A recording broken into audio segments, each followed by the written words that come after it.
Ok, Mahaprabhu Amato Brahmata Janavipia, Bani will every way divide, root Kuma Salaru, Kuma Gita, Jam Bandi was a secretary of now Yasu, Yasu, Yasu, Tiawa, I really call it a pen of Pakan, not to a Paisa Tabaviva or about Sabia Tabiga, a big time of a Viva ခေတ်၌သစ္စာတရားသည်အလိုရှိရာကောင်းကျိုးကိုပေးနိုင်သကဲ့သို့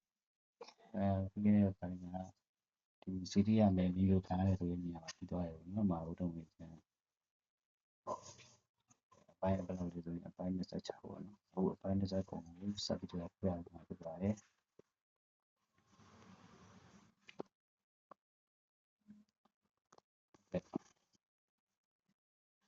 As we begin by the city means the night. A jigo and a jigo, Bioma, do Muda, city may mean to pay the bees or a pine is such a be right. Pine is a common. Said that we are ယခုကာလမှာလူအများ၏နှုတ်မှအများအပြားမိသားမပါဝင်ကမကြောက်သောဆောင်ပုဒ်ကိုဖြိုင်ကြီးတုံးပြီးလိုက်တယ်။ဘောဂမန်သောစကားကိုအမှန်တုံးပြောဆိုနေကြသည်ဘုဒ္ဓဝါဒနိုင်ငံဆိုးနိုင်ငံကြီးများဖြစ်နေ၍ဒီနိုင်ငံဆိုးနိုင်ငံကြီးမှာဖြစ်ပေါ်လာသောသစ္စာတရားသည်လည်းကောင်းကျိုးကိုထင်ရှားအောင်မပေးနိုင်ဘူးဖြစ်ပါတယ်။ဘုဒ္ဓဝါဒအမှုတို့တရားလည်းမကောင်းကျိုးကိုထင်ရှားအောင်မပေးနိုင်ဘူးဖြစ်တယ်ပေါ့နော်။အဲဒီလိုသိမှတ်ပါဖြစ်ပါတယ်။ဤသို့တွင်ဧကနိပတ်သီလဝတ်30နာလပါဏဇတ်၌လောင်းတော်မြောက်မီသစ္စာအနုဘော်ရောက်ကျူပင်ကျူရိုးတို့အနေနဲ့အပိတ်မရှိလူလိုပေါဖြစ်ရခြင်းနဲ့အရင်ကသစ္စာရှိတဲ့လူများလို့သစ္စာလည်းလေးများတော့เนาะသစ္စာရှိတဲ့လူများလို့တရားလည်းလေးကတိတ်ဆောင်းလို့ပြရတယ်เนาะဟုတ်ကဲ့တိန်တနိပတ်ကိုမှာတံပုရာဇတ်၌ရှိမိသမီတံပုရာဤသစ္စာစကားကြောင့်သုတိတေနမင်းသားဤလူနာယောဂပျောက်ပြေးချမ်းသာခြင်းမဟာနိပတ်တိမိယဇတ်၌စံတော်တီဝိပြဤဒီလာဆောက်တည်သစ္စာဖြစ်ပြီးအလောင်းတော်တိမိယမင်းသားကိုဖားမြင်ခြင်းတားရခြင်းပေါ့နော်မဟာနိပတ်ဇဏကဇတ်၌ပေါ်လာကအရှိမင်းဤသစ္စာစကားကြောင့်တန်ချီခြင်းများချုပ်ကာနောက်အိမ်တကားပွင့်၍ပေါ်လာဇဏကအရှိမင်းသားပတ်သွားနိုင်ခြင်းဤတကနိပတ်အပန္နကဝအထဝါနာဇဏမိခင်ဖြစ်သူထင်းခွေသည်ထင်းခွေတနာကသစ္စာဆို၍အလောင်းတော်သူသားကိုကောင်းကင်သို့ပြည့်မိရာတွင်အလောင်းတော်သူသားကောင်းကင်မှာတင်ပင်ခွေ၍ထိုင်နေခြင်းပါနော်ယင်ပကိနကနိပတ်ကံမေမဟာမောရဇဏအလောင်းတော်ဥတော်မင်းတရားကိုနာကြားရ၍မုဆိုသာဘဝမှာပြည်တော်ဗုဒ္ဓဖြစ်တော်မူသောအရှင်မြတ်၏အလောင်းတော်၏နိလန့်ညွှန်ပြချက်အရငါရှိကအိမ်မှာလောင်ထားခဲ့သောငှက်များတို့သည်ဒါယခုကိလေသာအနောင်ပဲ့သောလူပြီဟုငါလွတ်တကယ်သို့အနောင်ပဲ့မှလွတ်ကြစေသောဟုသစ္စာပြုချက်အရငှက်ပေါင်းတို့အနောင်ပဲ့မှလွတ်ကြခြင်းဤတို့စသည်ဖြင့်ရှင်းနိပတ်ဇတ်တော်လာသစ္စာ၏အနုဘောကြီးပုံကိုခေါင်းစွာသိနာ၏ဘုရားရှင်တတ်တော်သစ္စာအနုဘောဘုရားပြတတ်တော်မှာလည်းဝေဒလီပြီယောဂဆိုဒီနဗလူပိငမုပိသုံးမျိုးတို့ကိုဆက်ရောက်ရန်မြတ်စွာဘုရားသံဃာများလည်းကြားတော်မူပြီးတဲ့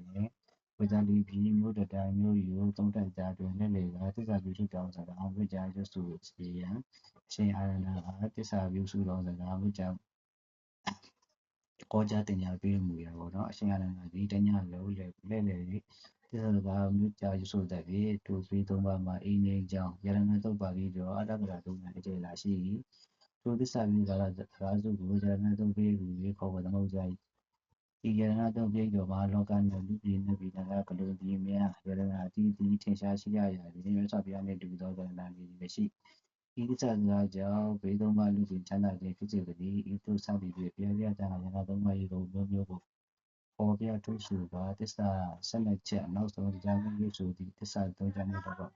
15ချက်ကိုပေါ်ထားသောတုတ်ဖြစ်ပါလေထိုယရဏစုကိုသုတ္တနိပါဒပါဠိနှင့်သုလဝမဟာပထမသုတ်ဖြစ်၎င်းခုလက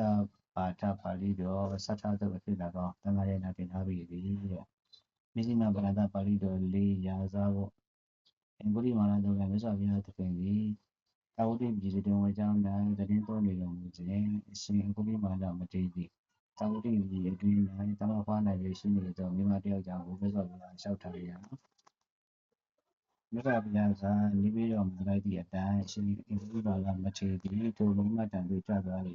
Madiri, a bit on Masai, the water go to Jerusalem, Tapchat and East Sagaja. တင်တို့တာမင်းများကိုချမ်းသာခြင်းတွေဖြစ်စေသည်ဟုသစ္စာပြုတော်မူလေ၏ကောင်းမွန်စွာတောက်ပွား၍တာမင်းများကိုချမ်းသာကြကြအောင်ပါဘောနော်ဤသို့စသဖြင့်မြတ်စွာဘုရားလက်တော်ကမှာလေးသက်သာပြောကြားပြုဆို၍လောတော်အကျိုးများပြည့်စုံသည်ကိုသိရ၏တဲ့ဒီကိုသာနာခေသစ္စာအမှုပေါ်ကြောင့်မြတ်စွာဘုရားပြိဋိဘသံတော်မူပြီးတဲ့နောက်ဒီကိုကျွန်းသာမှာတော့ရောက်သွားသောအခါမှာလည်းဒီကိုကျွန်းသောရကကျောင်းတိုင်း၌ဘယံသုံးနေတော်မူကြသောမဟာမိတ္တမထေရသည်သူ၏မိခင်ယသား၌အစိတ်အိုင်အနာပေါစီပေါရတဲ့ဘိက္ခုသမီးဘိက္ခုညီမကိုမိခင်ကဆေးတောင်းလှလိုက်သည်တွင်ငါဒီဆေးရိုးမသိပေစင်စစ်ကတင်ဟာစီတမျိုးကိုမကြားလိုက်ပေငါဒီရာသူ၏အခါမှစ၍ယနေ့တိုင်အောင်တတ်မှတ်မောသောလောဘစီပေအင်ကြီးကိုပြတ်ကဆက်တော်ဝါကြီးမတူသောမိမအာယုံကိုမကြည့်စဘူးပေတဲ့ဤသစ္စာစကားကြောင့်ငါမိခင်ချမ်းသာခြင်းသည်ဖြစ်စေသည်ဖြစ်သောစကားသစ္စာစကားကိုရွတ်ဆိုတော်မူပြီးလည်းတင်ပြန်၍ယခုမှဆိုတိုင်းသောသစ္စာစကားကိုမိခင်၌ရောက်လည်းရွတ်ဆို၍မိခင်ကိုသုံးသပ်တော်ဟုမှာတော်မူလိုက်၏တဲ့ဘေကုဏီမတ်သည်မိခင်ကတော်ပြီးလည်းမဟာမိတ်တမထေရမှာလိုက်တိုင်းပြုတော်ခဏပါသည်မိခင်ဥပတိတမကြီးအစိတ်အိုင်းတော်သည်ရုပ်ဆိုင်ကဲ့သို့ခြေပြောက်ကချမ်းသာရာရှိခဲ့ကြောင်းဝိသုဒ္ဓိမအထကရာသီလနိဂေတခန္ဓာရဆိုရပါပြီဆိုဒါဒီလိုဖြစ်ကြပါတော့အခုခေတ်မှာလည်းဖြစ်ကြတာတစ်ခုတော့တွေ့ကြပါတယ်ကျွန်တော်တို့ဒီမှာကမ်ပတ်တောင်ဆရာလို့ပေါ့နော်နာမည်ကြီးပါတယ်သူကအဲ့လိုသူတွေက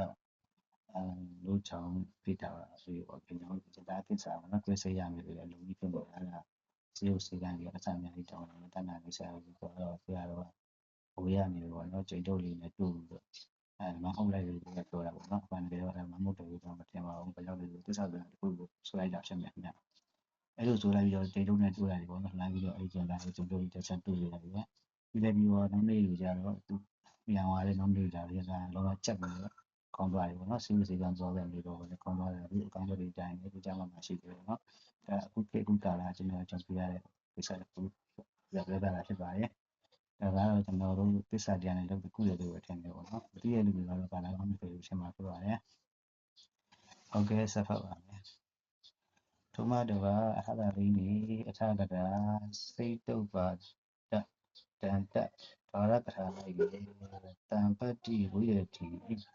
ပွင့်တွေဒီလိုကြောင်းတွေမိမတူမှာယောဂဖြစ်စီတွေစိစရာကယောဂအစုပ်ကိုရောက်နေကြောင်းဒီပြောတဲ့ဖြစ်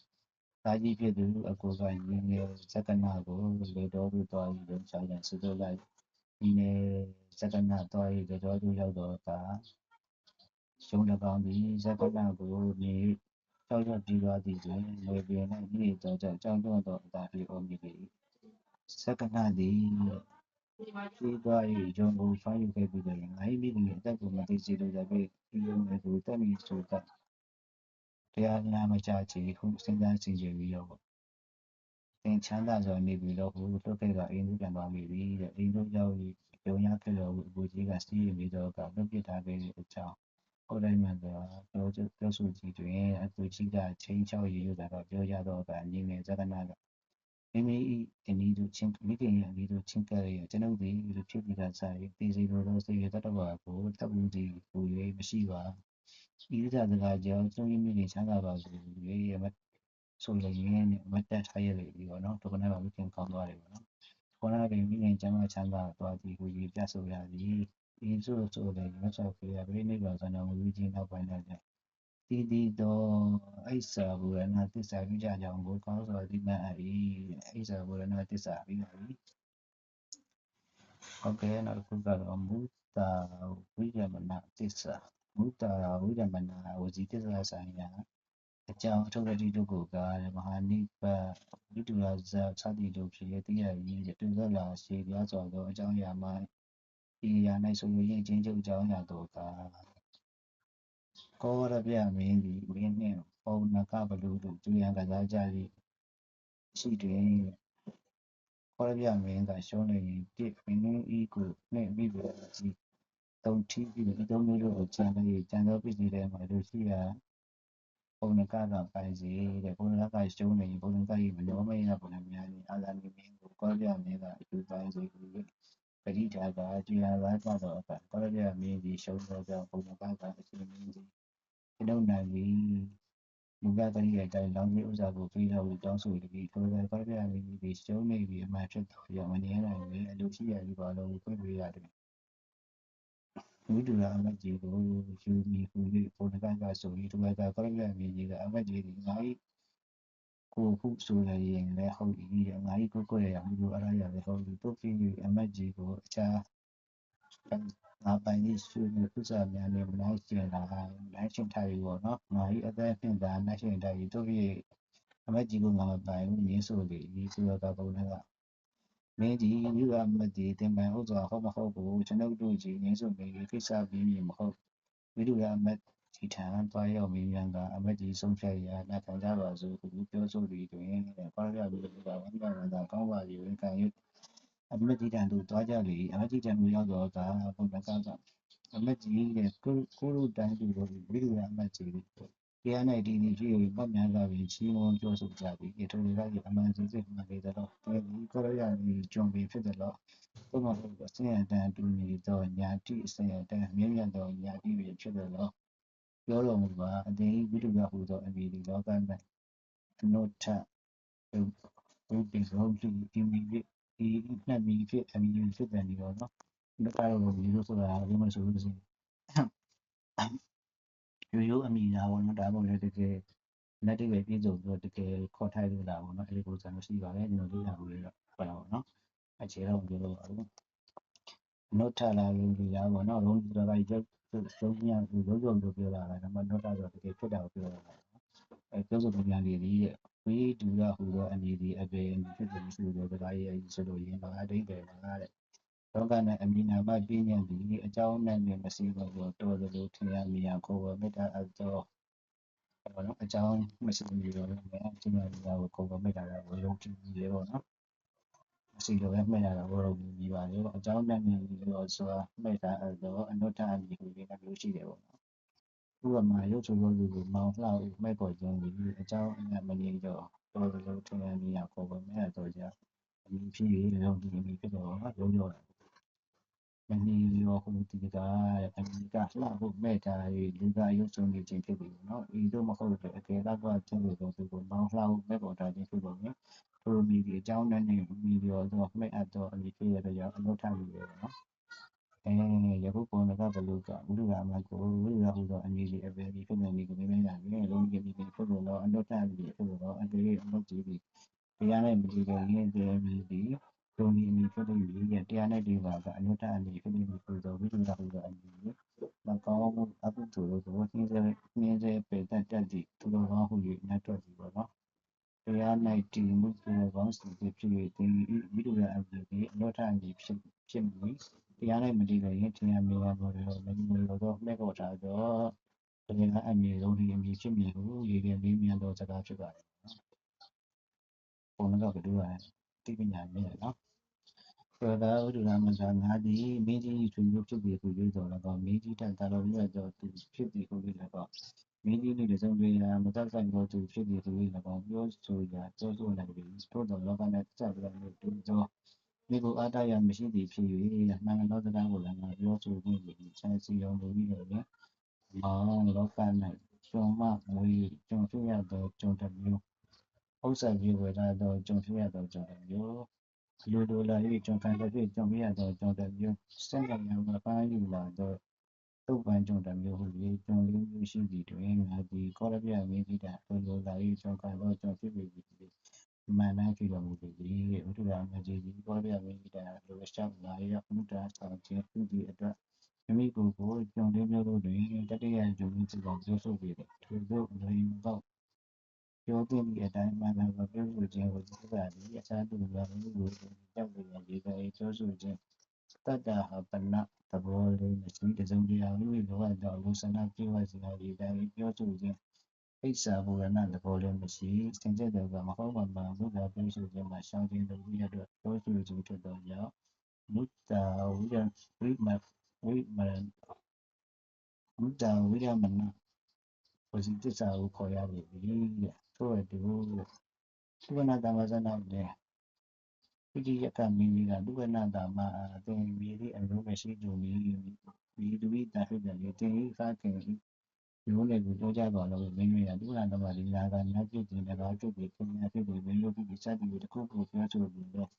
ဤသူယုံကြည်ပြီးဖြစ်ပြီးတဲ့သူ့ရဲ့ပန်ကာယာကိုပြောဆိုကြပြီးချာစီပြောပြီးတယ်ကျွန်ုပ်ဒီတန်ခါကြီးတာဖြစ်ဒီစတဲ့အမှန်ကိုပြောဆိုပြီးကြတော့လို့ပြီးတာသူကလည်းအဲ့တန်ခါလေးတော့တမကောင်းလို့ပြောတော့ပူရပါတော့အဲ့ဒါဖြစ်ဒီစတဲ့အမှန်ကိုပြောဆိုပြီးကြတော့လို့ဒီသူကတမရင်းကတော့ပြောဆိုနေမှာလေဒီတူရအမှန်ကြီးပြောဆိုခဲ့ပြောဆိုပြီးဒီလိုမျိုးကြည့်ပြီးရတယ်မဟုတ်ဒီလိုမျိုးမိမိအလိုဆန္ဒပြီးအဲ့ဒီရန်တော့မဟုတ်စင်စစ်တာဘုရားကလည်းပြည့်စုံမှဆိုင်ရအမှန်တမ်းပြောဆိုပြီးပြောကြမုဒ္ဒဝိရမဏဝိရမဏဟောလို့မုဒ္ဒဆိုတာကဘယ်လိုလဲဘုရားဆိုတာရှောင်းချင်တာပေါ့နော်ဝိရမဏဝစီဖြစ်တာမြည်ရပါတော့ဝိတ္တချမ်းနဲ့ဒီတာတာအပေါ်မှာဒီဘုရားလောက်ဥပုသောရွာတူလာပြီးလည်းသင်ဒီဒီဒီဘုရားကနတ်မင်းတကားမျိုးဖြစ်တယ်လို့တော့အာနုဘောဒီကလည်းတောင်းနေဖြစ်တယ်လို့မြင်နေရဗုဒ္ဓတန်တကားလည်းကဒီတရားနဲ့စတဲ့လိုတွေမျိုးဖြစ်ပြီးပြောနေတယ်ဒီပုံနာယုံကြည်တာဖြစ်ပြီးယခုမှငါဒီကံတရားကိုပြောတဲ့လူတက်စီတော်မပြီးတဲ့တခုကြည့်နေတဲ့ဘာကြောင့်စားကြည့်လို့ပြောလို့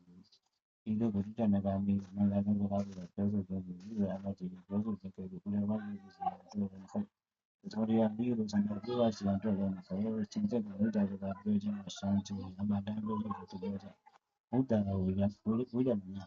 သစ္စာအတိတ္တနေပါတယ်ဒါပြီးတော့ဆိုရတယ်ချဖို့ရပါတယ်သစ္စာပါရမီရနဲ့ဒီလိုလားအတောသစ္စာကိုဒီဘုဒ္ဓဝိရမဏသစ္စာပင်ဖြစ်ရဲ့ရှိရပြောင်းပေါ်များတယ်လေဒီဘုရားကြောင့်မှဆံပြီးပြီးပြီးတော့ဘုဒ္ဓဝိရမဏသစ္စာကိုဘုရားတို့တော်မူကြဝါဇတိုင်းအမှန်ကိုပြောဆိုခြင်းဖြင့်သစ္စာပါရမီကိုဖြစ်တော်မူကြကုန်၏တခါတည်းကသာပြောဆိုပြီးကြောင်းကြတာဒီပြောဆိုရကဘုရားတရားဘုရားပုရိယမှုဖြစ်ပြီးအတွက်လုံးဝမပြောမစိုးသစ္စာတော်ဘုရားဆောက်ရှောက်တော်မူလို့တည်းစိတ်စိတ်နေပြီးဖြင့်ဒုရကနှုတ်မြို့ပြောဆိုခြင်းမရှိတော့ကြောင့်ဝစီသစ္စာအစစ်စစ်မဖြစ်နိုင်ဘူးလေဝိတာဝါဒမှာရှောင်ကျင်ခြင်းဝိတ္တိကိုနော်ဝိတ္တိဆိုတာရှောင်ကျင်တာဖြစ်ပါတယ်ဝိတာဝါဒမှာရှောင်ကျင်ခြင်းဝိတ္တိသစ္စာဖြစ်တယ်ပေါ့နော်ဒီဝိတ္တိသစ္စာကိုလည်းဝိတ္တိသစ္စာနဲ့ထည့်ပြီးတော့ပြောဆိုလိုက်ပြီးသစ္စာပါရင်းရှိတယ်ပေါ့နော်ဘုရားတော်ဘုရားဝိညာမနာလည်းရှိတယ်ဒီလိုမျိုးဝိတ္တိသစ္စာရှိတယ်နော်ရှောင်ကျင်ခြင်းသစ္စာရဲ့ဝိတာဝါဒမှာရှောင်ကျင်ခြင်းဆိုပြီးရှိတယ်ပေါ့နော်ဟုတ်ကဲ့ချင်းရတာလည်းဖြစ်ပါရဲ့ဟုတ်ကဲ့သစ္စာ၃ပါးအလောင်းတော်ကြီးများသုံးဆွဲတော့ပေါ့နော်သစ္စာ၃မျိုးရှိတယ်အလောင်းတော်ကြီးတို့သုံးဆွဲတယ်ပြောပါတော့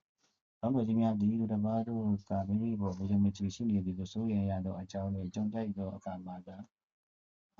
အမှတ်ပြတတ္တဟာဗနာသစ္စာကိုပြုမှုတော်ပဲတော်မူသည်ဒီကောင်မျိုးမဟုတ်တော့ပြုမှုလို့မရှိဘူးပေါ့နော်ပြီးတော့မိမိမှာလာတော့အကြောင်းကိစ္စတစ်ခုရှိရတော့အခါထို့လူလားချက်ကိုပြေဝစေရန်လို့အမှတ်နဲ့ပိဿာဘူရဏဝစီသစ္စာကိုလည်းပြုမှုတော်ပဲတော်မူပါတယ်ဒီလိုချမ်းသာရှိလို့ပါဒီလိုအလားတော့အကြောင်းအရာကိစ္စတစ်ခုခုမရှိခဲ့တဲ့ဒီသစ္စာကိုပြုနေကြမလို့တော့ဒီအမှတ်ဘတ်တော့ပါဗျာဘုဒ္ဓကြီးရဲ့ဝိရမဏသစ္စာကိုကအစဉ်အမြဲလက်ဆွဲပြည့်တော်မူကြတယ်ပေါ့နော်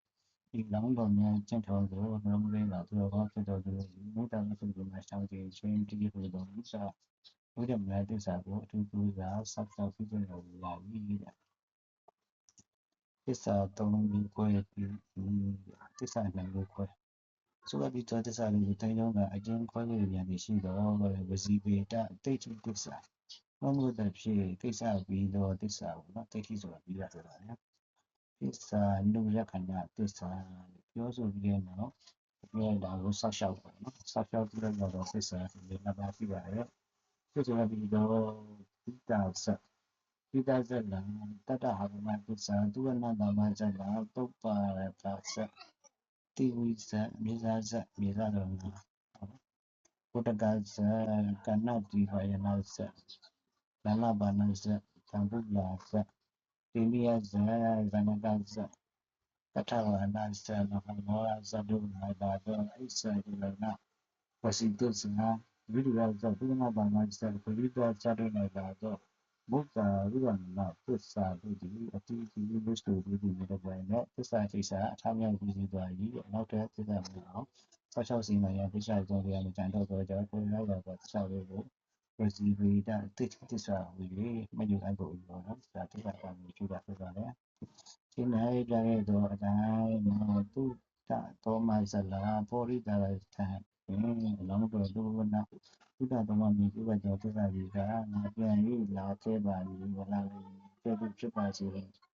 ပေါ်ရိတာရယုံကြည်စေပြုတ်ကြောသစ္စာပါဏသစ္စာရင်ဖြစ်တော့ပဲသစ္စာကနောက်ပါဖို့ဆိုရင်သစ္စာတွေကထမ်းမြောက်ပြီးကြပြီမဆုံးနိုင်သေးဘူးပေါ့နော်တကယ်လာတဲ့နတ်ဟုတ်တာနော်နောက်ပြန်လာတော့ဘာတန်လို့ဆိုတာတော့ပြီးချမ်းမြောက်ပြီလို့ဤတို့သစ္စာကိုနောက်သစ္စာမှာချမ်းမြောက်ပြီကပြန်ရလာဖြစ်အောင်အထူးစိတ်ဉာဏ်လေးတွေဖြစ်တော့ကြောင့်ဒီတုပ္ပတော်မမင်းမြေကြီးဒီသစ္စာကိုသစ္စာလို့ခဏသစ္စာနော်သစ္စာဆိုတာနောက်နောက်အနုဝခဏဆိုစောက်အစဉ်အားဖြစ်တော့အနုဆိုရအစဉ်အားခါဆိုစောက်ရှောက်တယ်သစ္စာလို့ခဏဆိုတော့ပြောတော့အစဉ်စောက်ရှောက်တာဘောနော်ကိုပြောတဲ့ကောင်ကိုစောက်ရှောက်ပြီးတော့ရှိတာဘောနော်ဟိုပြဆောင်လို့ခဏသစ္စာကိုလည်းမရပါဘူးဒီနေ့တိုင်းပဲတဲ့အဘုတိန်တအနိကတောနိပတ်တော်ဇေယတိတဇလာဇေယတိတမေပြီးတော့သစ္စာနှစ်ဧကတိတဧကတတကနိပဟုတ်ကဲ့တတရထဆလာရမမြင်ပြတော့သစ္စာလူဒီသစ္စာလို့ရဲ့ကဏသစ္စာကြီးပင်ဖြစ်ပါတယ်ဤသူဇေယတိတမေပြီးတော့သစ္စာချင်းကျော်ကကပိတတိုင်းဥတ္တရပြေစကားမျိုးတော်ဇေယတိတမေဒီစိတိဘောကဒီဆရာရဲ့တမင်ကန်တော့ကထွက်တော်မူများလမ်းရတဲ့ကဲ့သို့ပြောလာတိတရားဟောလို့တော့လန္တပုံစံနဲ့တွေ့တယ်အပြန်မှတရားနာမျိုးချင်းစုခဲ့ပြီးတိုင်းတောသူထွက်ခဲ့ပြီးတောသူရောက်တော့တောင်းကညာနဲ့တာခွဲဝေပြီးတော့ဘုရားနာနဲ့တာခွဲဝေပြီးတမင်ဖန်ကြသည်တွင်လည်းမိကြီးကတမင်ထွက်ပြီးတော့ကြောင့်မရမနေဘူးတမင်နောက်ကျအတင်းလိုက်တာသစ္စာခရီးဝေးရောက်မှရမီရမီခရီးရောက်မှရမီတမင်ကိုနှစ်ပိုင်းပြီးတယ်ထံဖို့ရှေ့ထံပြီးပြန်ခဲ့ရမြောက်ဝေတဟုအောင်နာခိတ္တဝရောက်နာနေပြီတော့သွားတော့မြင်ထားတော့ဒါမြောက်ဝေမှာရှိတော့လူဘလူတာပါနော်လူကလူကငါးစာဖြစ်မသားရငါးစာဖြစ်ပြီးမသားရဘူးတာလေသူဘလူကုတင်မှာတူတူလေးတကယ်စင်တဲ့တော်ဇေယတိတမေဤအကူရင်ဝိပါစာခြင်းဘလူမာကစားရရောလူသွားပြီးတော့မစားရပဲတားမှတ်ပြီးထားတော့ကြောင့်ဘလူစိတ်ဘလူစားဘလူနေပေါ့နော်လူကနေဘလူစိတ်ပေါအောင်နော်ဘလူစိတ်ဘလူစားဘလူနေနေတိုင်းလည်းရာမိခင်ဘလူမသေးပါဘူးတကူရဲ့လူစင်စစ်ကဘလူကဲလို့နေတော့တူဆိုလို့လေသူကဇေယတိကလည်းငါဒီစစ်လို့ပြီးလို့မှလာတော့ပုံနောက်တရားနိုင်ချင်းစုတိုင်းချက်ရှိလို့ဖြစ်ပြီးကိုတရားကိုပြန်ယူနိုင်လို့ရစေတရားနိုင်ပြီးတော့ဘာငါ့တရားကိုဟန်ကန်ဆောက်ရှောက်တော်အပြီးပြန်လာမျိုးကိုတန်ခါပြောရုံနဲ့ဘလူကလှော်လိုက်တယ်တဲ့သူဘလူနဲ့ဇေယတိကမီလိုညီကိုရင်းဖြစ်ပြီးကိုလူမပြောတော့လဲတွေးပြောတော့ဟိုစကားပြောတော့ဘလူနာမခင်ကြီးတော့အလိုတူခံလို့လိုက်ဖြစ်ပြီးကိုမလို့ပဲတဲ့ဇေယတိကမီပြန်လာပြီးပုံနာကြောင့်တရားနာပြီးတော့တော့ကိုပြန်ပြီးဘလူစားကဘလူတွေနဲ့တားတော့လီနာတတုပင်သားဘုရားတော်ကအကြောင်းပြပြတာကိုယ်တော်သားတော်ကောင်းပါပြီလို့တောင်းပန်ရခွင့်ပြုတာသားတော်ကိုဖတ်လိုက်ပြီးဒီဇေယတိကမီလာပဲပါမီဘုရားသစ္စာစကားတွေဆွေးနွေးနေအောင်မှတ်တော်နေအောင်ဆောက်ရပိုက်တော့ကြောင့်သစ္စာနုရခဏသစ္စာကိုဖြစ်ပြီးနမမီသစ္စာခြင်းမနာဘာနေတိပြီးတတရရမေပြီးအချင်းမှာခါလို့စီယမနေတာအမေလက္ခဏာမင်းတမီတိရာတွေလို့ကောင်းလို့ပြီးတော့နောက်ဘယ်ရဆိုင်ရာဒီအတုညတိတွင်ထိုးပြီးတော့မှာပရတမြည်တော့တာကိုပေါ်မြည်ဝိပယတိကသုတ္တနာပရတကိုကျဉ်းညာလို့အဲ့လိုတတရတမြည်ပြီးတော့အဟဘာဇာတော့ချက်တကရချမင်းကြီးဒီတာနှစ်ယောက်လုံးကိုပတ်ပြီးတော့ဝိပယအကျဉ်းနဲ့တာပရတတို့အတွက်သာငါသာကြီးများမှာအန်ဒီဖြစ်မီကိုစိုးရိမ်လာပြီဘေးဆရာနဲ့ခမဲတော်ကြီးအတက်ကိုဆက်လက်နဲ့ရှေးဦးမီခေါ်တာတော့ကြောင့်ငါသာလည်းအခုတော့ရမှာစိုးချောက်နေကြပြီလို့ တစ်ဆက်ညနေတော့ကပြန်လာရပြီးချင်းချင်းစီကိုယူကြလို့မိတ်ဆွေလူကြီးသူကရမမင်းသားကအမိတ်တော်လည်းလိုက်နေပါမည်ကိုခုနကဒီကိုနဲ့တော့တော့ကြည့်တော့ကြသည်တော့နမတော်တိကတူကမောင်တော်များနဲ့ဖိုးလို့ဆိုတော့အတူတူလိုက်ပါပြီးသားလေးတရတမင်းကြီးမှာဒီကြီးစရာများသက်စနဲ့ရှေရုံးမြည်ဟုဟောဆိုတော်လေသာသူများတို့စိတ်တော်ကနေဆိုတော့ဒီကိုနဲ့အကြပြီးနေရဆောင်လို့ဒီတို့လည်းဘုံကများကအာရတမင်းသားကိုမြောက်လူကြပဲရမမင်းသားကတို့ရရမမင်းသားရှိရသို့တည်င်းနာခဲ့လိုက်လာရောက်ရှိကြတော့သာသမီးတော်နဲ့ဆောင်ရွက်ပြီးပြီးတော့သူပြန်တော့ချင်းနှံအချုပ်ပြီးလောက်ပါပြီးအကြောင်းတောင်းမှလျှောက်ထားကြရတယ်။အဲ့ဒါမှမင်းကငါဒီသမီးတော်ကသမီးတော်မိတိုင်းတစ်ဆက်နိုင်ကြမှာပြီးတော့လို့ပြန်လာပြီးချင်းနှံအုပ်ချုပ်ပါပြီးလျှောက်ရပေးပြီးသူပြန်နေတာစတောင်းဆိုတော့ဒါကမှတော့ဒီမကောင်းမှတော့လည်းမဖြစ်ဘူးသူဖြစ်ပြီးလက္ခဏာမင်းသားနဲ့မှန်းနေတရားတူလို့ပေါ်တော့တာမင်းလည်းဖြစ်ကြရဲ့ဒီလိုမှများပြီးတိုင်းပြည်ကိုအချုပ်ကြလေလို့မိပြီးတော့လာပြီးဒီကမှလည်းဒီသမီးတော်ကမိမိကံထိုးပြီးစကားအမှန်တည်းကြီးရအချိန်ကြီးဆွေးဆောက်ရှောက်ရသည်အဲ့ဒါကိုပစ္စနုလက္ခဏာပစ္စတွေဖြစ်ပါတယ်နော်ဒီဝကြီးပိတနောက်ခုကကာလနဲ့ဆိုင်ရာပစ္စဒီဝကြီးပိတတိတိသစ္စာနဲ့ပစ္စနုလက္ခဏာပစ္စမျိုးကိုအလိုလိုခွဲခြားနိုင်တဲ့အချင်းချင်းတဘောကိုမှတ်ပြန်တယ်ဒီပစ္စပြီးအတိတ်ကနေတာတက်ဆိုင်သောသစ္စာအတိတ်ပြစ္ဆုတ်ကစာတုံးနဲ့တက်ဆိုင်သောသစ္စာအနာဂတ်ကနေတာတက်ဆိုင်သောသစ္စာကာတုမမအတောသစ္စာအပြင်လေးမျိုးရှိလို့ဒီတော်ရင်းမျိုးတို့နဲ့အနာဂတ်အခါတက်ဆိုင်တဲ့သစ္စာတွေပေါ့ပြီးပစ္စနုရဲ့ကဏ္ဍသစ္စာဖြစ်၍ကျန်သစ္စာသုံးမျိုးတို့မှာဝစီဝေဒဒိဋ္ဌိပြောရဖြစ်တယ်ပေါ့ဒါတိတိပစ္စကြီးတာဖြစ်ကြပြီးလေးမျိုးကိုအပြည့်ဖြစ်ကြပုံမှာဒုက္ခနာမစကားပစ္စတို့ကိုမြေစပယ်ဆိုတာမကြီးစိတ်ကတရားကိုတာကျင့်လာပြီးလက်ပြဆုံးစာတော်ကကိုဆိုပြီးရှိပါတယ်။ဒါကလည်းမဆုံးကြည့်ခဲ့ပါသည်။အလေးရကြည့်သူတွေကိုယုံကြည်ခဲ့ပါသည်။ဆိုပါတော့တစ္ဆာဆိုပြီးအရိကနဲ့တာသက်ဆိုင်သောတစ္ဆာနဲ့ဖြစ်ကြသည်။ဒုက္ခနာတမကိုကျွန်တော်တို့အတတ်တဲ့ပုံစံတွေဒီလိုတစ္ဆာတွေသစ္စာတွေ၎င်းဘဟုတုံတဲ့လက်တွေပြောဆိုစီတာမတ္တပူချစ်တော်သူမရှိဘူးသောသစ္စာဒီကန္နဘာနာဒီကန္တကန္နမတနာတော်မှာတော့ပြည့်ပြည့်ဟောကြားသည်နောက်တာဝင်ကြီးတာရှိပြီးသောသစ္စာဒီ၎င်းဒီသစ္စာစုဒီအခါကျမှအပ်သောသစ္စာလည်းဖြစ်ကြသည်တုတ်ပါရကဇတိဝိဇ္ဇတို့မှာလာသောသစ္စာဘုရားသစ္စာစုသည်အတိတ်ကမြတ်တာသစ္စာရောသစ္စာတွေဖြစ်ကြသည်ထို့အတူကဏ္ဍဒီပါယနာဇမလပါဏဇလအိစ္ဆာဘုရားသစ္စာစုလည်းအတိတ်ကသစ္စာရောသစ္စာစုဖြစ်၏နောက်တစ်ခုကမဟာဝတ္တဝေအနုတ္တပနိဝတ္တကဇဏအတောင်ရှိတယ်မှာပြန်နိုင်ခြေရှိတယ်မှာသွားနိုင်ဟုသောစကားရောက်ပြီးအတိတ်ပြစ္ဆုတ်ကနဘာနဲ့သက်ဆိုင်တယ်အနာဂတ်ဖြစ်သောနောင်ကမှာကအတောင်ဖြစ်ပြန်နိုင်မည်ဖြစ်အတောင်မြင့်ပြန်နိုင်မည်ခြေဖြစ်သွားနိုင်မည်ဖြစ်ပြီးအနာဂတ်နဲ့မသက်ဆိုင်ဘူးပေါ့နော်ဒါဝတ္တကံကိုပြီးသက်ဖြစ်ပါတယ်သံဃုလာဇဏရဲ့အရှင်သာချက်ပူရိဖြစ်သောအခြားသူမရှိပါဘူးသောစကားစီဒီအတိနိယဇလာသနာကြီးဝိပြကြီး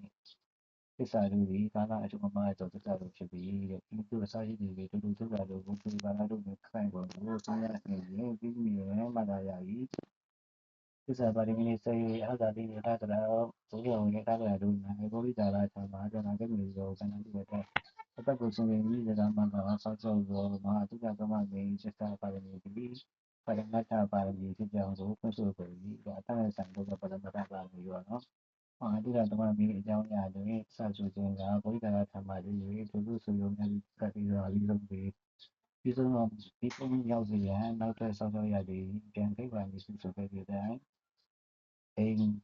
ပတ္တမြို့တော်သို့ရောက်ပြီးမှတဖန်ပြန်လာတော်မူသည်တဲ့ပုဂ္ဂိုလ်ရှိသောဘုရားထာမှာပြန်ခိတ်ပါမည်ဆိုဒီကအတက်ကိုဆုံးကြမှုမထင်ရှားသောအိမ်ပတ္တမြို့တော်မှာတဖန်တက်ကိုဆုံးရောက်မှုထင်ရှားသေးပေါ့နော်အိမ်ပတ္တမြို့တော်မှာတဖန်ဝိသေစာကိုဆောက်ရောက်သောအပြီးပဲနောက်တော့ကာမကအတက်ကိုဆုံးရောက်မှုထင်ရှားပေ၏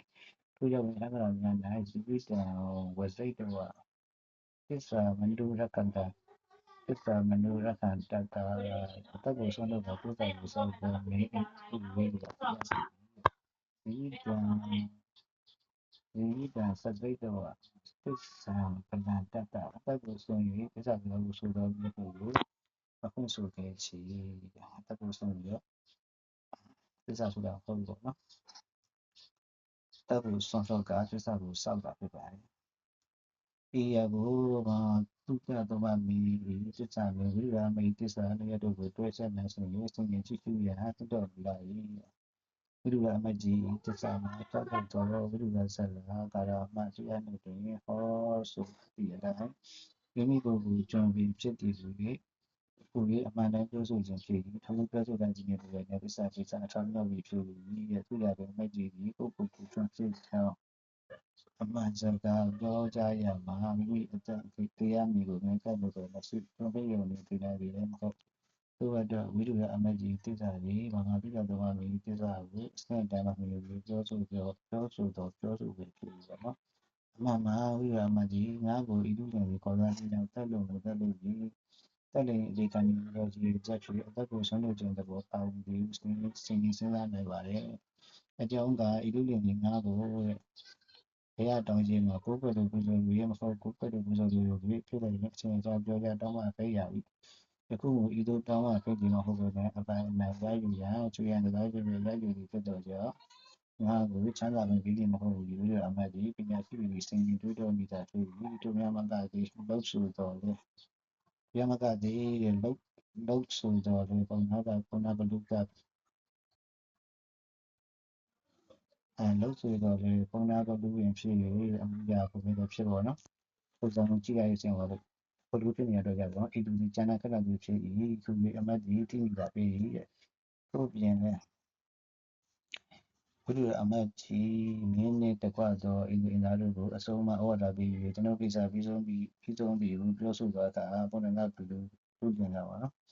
လူလင်ကပြန်၍ပြောဆိုရရင်ကတာအမှတ်196မှာအကြောင်းတော်တော်ကြီးမရှိပါနဲ့အသာနေမြင်းကိုသာအပြည့်ဆွဲကင်ပြီးတော့ဤလောကကြီးကိုသင်သက်ရှင်နေရဤရဲ့ပုံမြင်ရခြင်းကနောက်ဆုံးမြင်ရခြင်းဖြစ်တော့သည်ပြောတော့တာဘုရားမကြီးကနောက်မှအပေလာကြောင်းမကောင်းမှုမရှိအပေကြောင့်ငါရောက်ရမည်နည်းကိုပြန်ပြီးပြောဆိုလေသည်ဤမကြီးစကားကိုထောက်တဲ့ဖြစ်အသက်ကိုဆုံးလို့ရောင်းထင်ရှားပြီးဤချင်းရာကိုထောက်တဲ့ဆိုရင်ဘုရားမကြီးသစ္စာဝေလေအသက်ကိုဆုံးလို့ခြင်းတဘောတတ်ဝင်နေတဲ့ပြေပါဘုရားကသောတာပန်သစ္စာအောင်လက်ကြောင့်မဟုတ်ဘူးတာလည်းမစုနိုင်သေးကြဘူးအကျင့်တန်သူကြီးဒီကိုကြီးကဆိုတဲ့ဒီကိုစဉ်းကျင်စဉ်းစားဝယ်ရှိပေ၏ဤသစ္စာပါမီနဲ့ပြုတ်သောသစ္စာကိုအကြောင်းကံကလူဘက်သောအရာကိုတောင်းတလည်းရရှိပြည့်စုံနိုင်သောတတိရှိခြင်းသည်ရှိပါရမည်ပြတ်ဒုက္ခလာ၏မာတုဒသမတ်ကာရမချောင်းတန်မှာလည်းရေကြီးစီမေတတိရတာပထဝီဟာသစ္စာတေတံပါဠုတရာအတ္တနာမြေပြင်တော်၌လုံးစုံသောရတ္တမျိုးရှိကြရာသူရပါတော့ဒီသစ္စာကြီးရာအချုပ်မြေဆုံးသောရတ္တဖြစ်ပြီးဒီဟောကြားတော်မူသောကြောင့်ကျွန်မဆိုသောသစ္စာရတ္တကိုသုံးဆောင်နိုင်ကြရန်ထပ်တန်သောကျိုးကိုအရုံးချခေါ်ရတည်းသစ္စာပါဠိကံပြီးပါပြီဟုတ်ကဲ့ဒီမှာအခါကျတော့လည်းဒီလိုပြပြပါနော်အဲ့ဒီအားလုံးစိတ်ချင်းနဲ့နောက်ပြီးရတဲ့ကျေးဇူးတင်ပါတယ်ဘယ်ဆုံးပြပါတော့